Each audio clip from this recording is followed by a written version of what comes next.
అలానే విశేషం ఆంధ్రప్రదేశ్ ముఖ్యమంత్రి చంద్రబాబు నాయుడు గారు ఎప్పుడు కూడా చాలా సంయమనంగా ఉంటారు.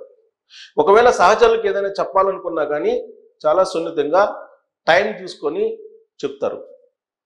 కానీ మంత్రివర్గ సమావేశంలోనే ఒక 6 మంత్రులకి చాలా చురకలు వేశారు. ఆ తర్వాత ఛాంబర్కి పిలిపించుకొని 6 మంత్రులకి ఫుల్ కోటింగ్ ఇచ్చారు. కోటింగ్ మీన్స్ భౌతిక దాడులు కాదు సుమా. చంద్రబాబు నాయుడు గారు జనరల్గా క్లాస్ ఇస్తారు. క్లాస్ అంటే ఏ విధంగా మీరు పనిచేయాలి, ఏ విధంగా చేస్తున్నారు, ఎందుకు నిర్లక్ష్యంగా ఉన్నారు, ఇలాంటి క్లాసు పీకుతారు. క్లాసుకి నెక్స్ట్ లెవెల్ కోటింగ్. ఆ కోటింగ్ ఇచ్చారు ఒక 6 మంత్రులకి అని చెప్పి తెలుస్తుంది. 6 మంత్రులు ఎవరో అందరికీ తెలుసు, ఆంధ్రప్రదేశ్ సమాజానికి బాగా తెలుసు.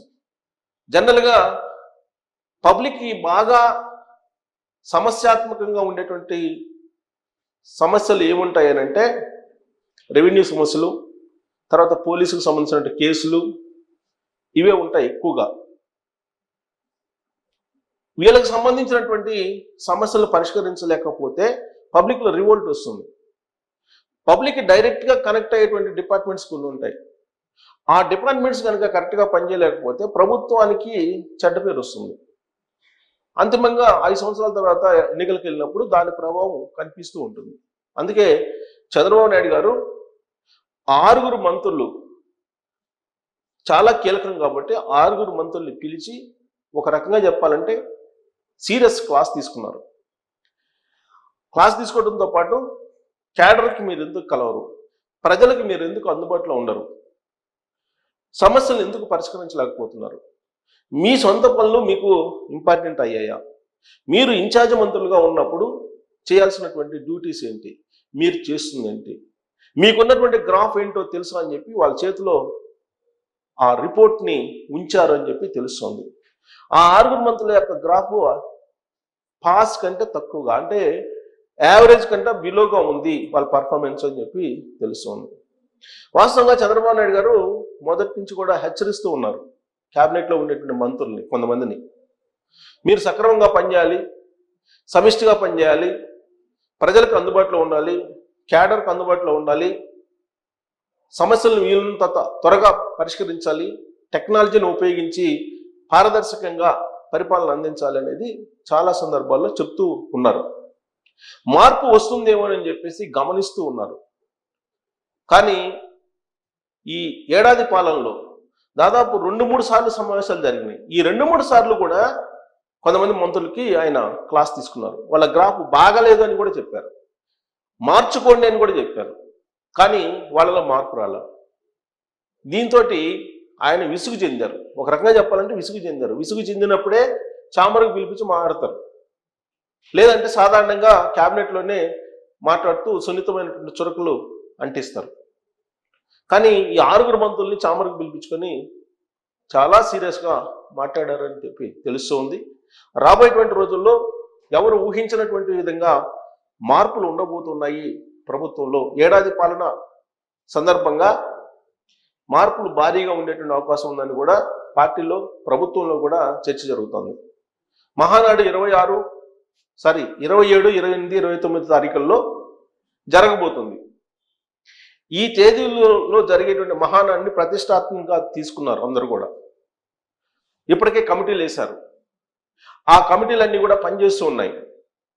మహానాడిని విజయవంతం చేయాలని చెప్పి ఒక లక్ష్యంగా పెట్టుకున్నారు. కడప వేదికగా ఈ మహానాడు జరుగుతుంది మొట్టమొదటిసారిగా తెలుగుదేశం పార్టీ ఆవిర్భావం తర్వాత. అది కూడా జగన్మోహన్ రెడ్డి గారి సొంత జిల్లా. అందుకే ఆ మహానాడు నుంచే వైఎస్ కోటను బద్దలు కొట్టాలి అనేది టార్గెట్. అందుకే ప్రస్తుతానికైతే మంత్రులకి జస్ట్ కోటింగ్ ఇవ్వడం వరకే పరిమితం అయ్యారు. ఇక రాబోయేటువంటి రోజుల్లో మంత్రి వర్గాన్ని మార్చుకునేటువంటి అవకాశం ఉందని చెప్పి చాలా బలంగా వినిపిస్తుంది. అయితే ఆ మార్పు ఎప్పుడు ఉంటుంది అనేటువంటి క్వశ్చన్ వేసుకున్నప్పుడు త్వరలో, అంటే జూన్ 21వ తారీఖున అంతర్జాతీయ యోగా దినోత్సవం ఉంది. ఈ అంతర్జాతీయ యోగా దినోత్సవాన్ని ప్రతిష్టాత్మకంగా ఆంధ్రప్రదేశ్ ప్రభుత్వం తీసుకుంది. దానికి నరేంద్ర మోడీ గారు వస్తున్నారు. అందుకే ఈ లోపు కదిలించకుండా ఇప్పుడు ఎవరైతే మంత్రులు నిదానంగా బిలో గ్రాఫ్ తోటి ఉన్నారో వాళ్ళని మందలించడం వరకే పరిమితం అయ్యారు. అయితే ఈ లోపుగానే జూన్ 21వ తారీఖున అంతర్జాతీయ యోగా దినోత్సవం ముందుగానే భారీగా ఐఏఎస్లు ఐపీఎస్లని మార్చేటువంటి అవకాశం కనిపిస్తోంది. ఏడాది పాలన ఆల్మోస్ట్ కంప్లీట్ కాబోతుంది మరో 20 రోజుల్లో. సో ఈ ఏడాది పాలన పూర్తయిన తర్వాత అసలు ఎవరెవరు ప్రభుత్వానికి కోఆపరేట్ చేశారు, ఎవరెవరు ప్రభుత్వానికి సహకరించారు, ప్రభుత్వంతో సమర్థవంతంగా ఎవరు పనిచేశారు అనే దాని మీద ఒక అంచనాకి వచ్చింది ఈ ప్రభుత్వం, ఇప్పుడున్నటువంటి పాలకులు. ఆ మేరకు ఐఏఎస్లను ఐపీఎస్లని భారీగా మార్చేటువంటి అవకాశం ఉందని కూడా తెలుస్తోంది. ప్రధానంగా ఐఏఎస్లు ఐపీఎస్లు కొంతమంది ఇప్పటికి కూడా జగన్మోహన్ రెడ్డి గారికి వైఎస్ఆర్ కాంగ్రెస్ పార్టీకి కోర్టులుగా వ్యవహరిస్తున్నారు అనేటువంటి న్యూస్ తరచూ వినిపిస్తోంది. ఇక భవిష్యత్తులో అలాంటి ప్రస్తావనే లేకుండా ఉండే విధంగా ఈ ప్రభుత్వంతో చిత్తశుద్ధితో నడిచేటువంటి వాళ్ళు ఎవరు అనే దాని మీద ఒక ఒపీనియన్కి వస్తున్నారు. అందుకే భారీగా మార్పులు జరిగేటువంటి అవకాశం ఉందని అంటున్నారు.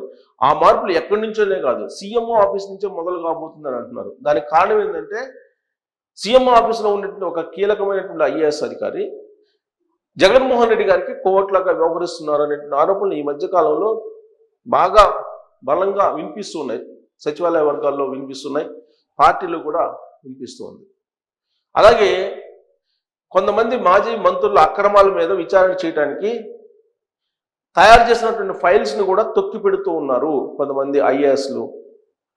ఆ కారణం చేతనే విచారణ లేట్ అవుతుంది అనేటువంటిది కూడా వినిపిస్తుంది. ఉదాహరణకు మాజీ మంత్రి రజనీ, మాజీ మంత్రి రోజా, వీళ్ళకి సంబంధించినటువంటి కేసుల విచారణ లేదంటే కేసులకు సంబంధించినటువంటి ఫైలు, ఆరోపణలకు సంబంధించినటువంటి ఫైలు ముందుకు కదలట్లేదు. దానికి కారణం ఏంటంటే కొంతమంది ఐఏఎస్లతోటి వాళ్ళు ర్యాపో మెయింటైన్ చేయటం, దాని కారణంగానే ఆ ఫైల్స్ని తొక్కి పెడుతున్నారు కొంతమంది అనేటువంటి న్యూస్ కూడా వినిపిస్తూ ఉంది. సో ఇలాంటి పరిస్థితుల్లో గ్రాస్ రూట్ లెవెల్లో అత్యంత సున్నితంగా అధ్యయనం చేసిన తర్వాత ఎవరు ఐఏఎస్లు ఎవరు ఐపీఎస్లని మార్చాలి, ఎంతమందిని మార్చాలి అనేటువంటి ఒపీనియన్కి వచ్చేసింది ఈ ప్రభుత్వం. సో ఎప్పుడైనా సరే, ఏ క్షణమైనా సరే ఈ ఐఏఎస్లు ఐపీఎస్ల బదులు భారీగా ఉండేటువంటి అవకాశాలు ఉన్నాయి. ఆ తర్వాత నెక్స్ట్ స్టెప్ మంత్రివర్గ మార్పులు ఉండే అవకాశం ఉంది. మంత్రివర్గంలో ఖచ్చితంగా మార్పులు జూన్ 21వ తారీఖు తర్వాత ఉండేటువంటి అవకాశం ఉందని చెప్పి తెలుస్తోంది. ఈ లోపుగానే మార్పులు జరిగినా ఆశ్చర్యపోవసరం లేదు. ఖచ్చితంగా మార్పులు అయితే ఉండే అవకాశం ఉందని చెప్పి విశ్వసనీయంగా తెలుసున్నటువంటి సమాచారం. ఆ మార్పుల్లో ఇప్పుడు ఎవరినైతే చాంబర్కి పిలిపించి కోటింగ్ ఇచ్చారో, మందలించారో తీవ్రంగా, వాళ్ళకి ఉద్వాసన ఉండే అవకాశం ఉంది అని చెప్పి తెలుస్తోంది. మరి వాళ్ళేనా, లేదంటే వాళ్ళతో పాటు ఇంకొందరు కూడా క్యాబినెట్ నుంచి బయటకు వెళ్లాల్సిన పరిస్థితి ఏర్పడుతుందా అనే దాని మీద మీరు కామెంట్ చేయొచ్చు. Thank you.